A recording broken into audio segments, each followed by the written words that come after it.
का एक दृष्टिकोण है कि विकास का लाभ समाज के अंतिम छोर में खड़े हुए व्यक्ति तक पहुंचना चाहिए और यही सच्चे अर्थों में सुशासन की पहचान है।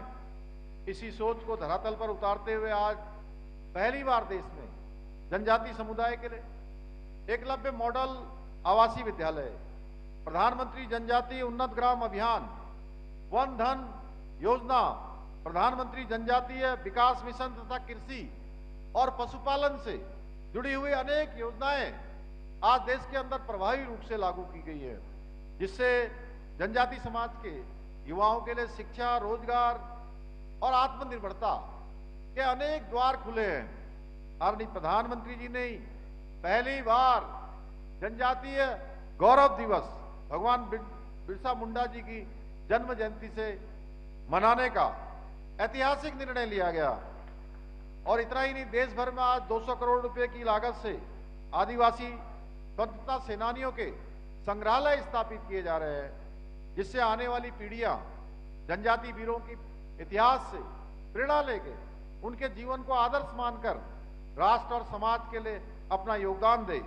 हम सभी के लिए गर्व का विषय है कि आज संथाल समाज की बेटी आदरणीय द्रौपदी मुर्मू जी देश के सर्वोच्च संवैधानिक पद पर आसीन है।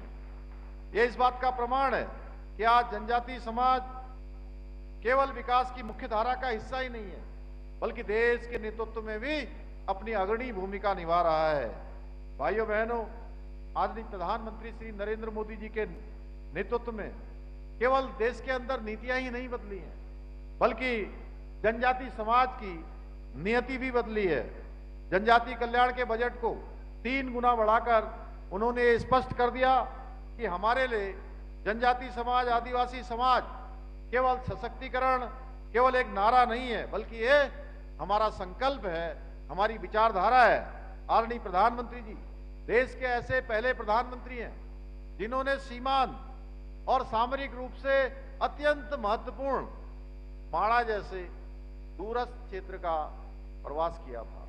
सीमांत क्षेत्र में गए थे और माणा के साथ साथ जहां माणा सीमांत क्षेत्र में गए, वहीं आदि कैलाश, जौलीकोंग और गुंजी जैसे सीमांत क्षेत्र का दौरा करने वाले वो देश के पहले प्रधानमंत्री हैं।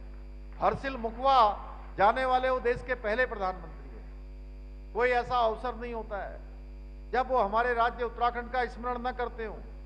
भाइयों बहनों, उन्होंने करोड़ों रुपए की विकास योजनाओं का इन अवसरों पर शुभारंभ किया है, चाहे वो माणा हो, चाहे वो गुंजी से लौटने के बाद पिथौरागढ़ में लोकार्पण और शिलान्यास किए।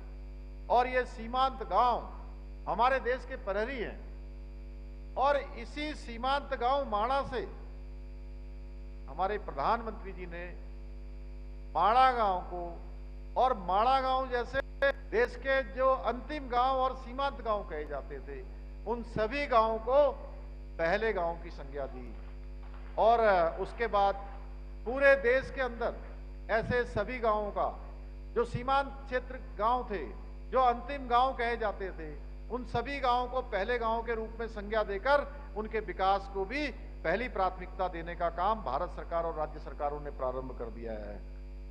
आदरणीय प्रधानमंत्री जी की प्रेरणा से, उनके मार्गदर्शन से हम भी जनजाति समाज के जीवन स्तर को बेहतर बनाने के लिए निरंतर कार्य कर रहे हैं। इसी क्रम में प्रतिवर्ष उत्तराखंड जनजाति महोत्सव आयोजित किए जाने की मैंने घोषणा की और मुझे बेहद खुशी है कि आज उसी के अंतर्गत आज का ये तीसरी बार का तृतीय राज्य जनजाति महोत्सव आज यहाँ पर बहुत ही भव्य और दिव्य तरीके से मनाया जा रहा है। हमने जनजाति समाज के बालक बालिकाओं का खेल के प्रति उनका रुझान बढ़ाने के लिए प्रतिवर्ष जनजातीय खेल महोत्सव के आयोजन का भी निर्णय लिया है।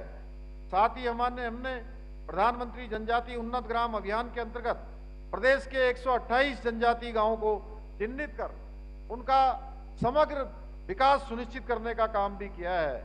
हमारी सरकार यह भी सुनिश्चित कर रही है कि जनजाति समाज का कोई बेटा, कोई बेटी महत्वपूर्ण शिक्षा से वंचित न रहे।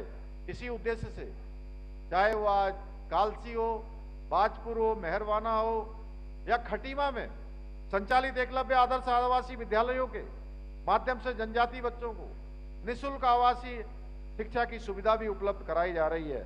इसके साथ ही देहरादून के चकरा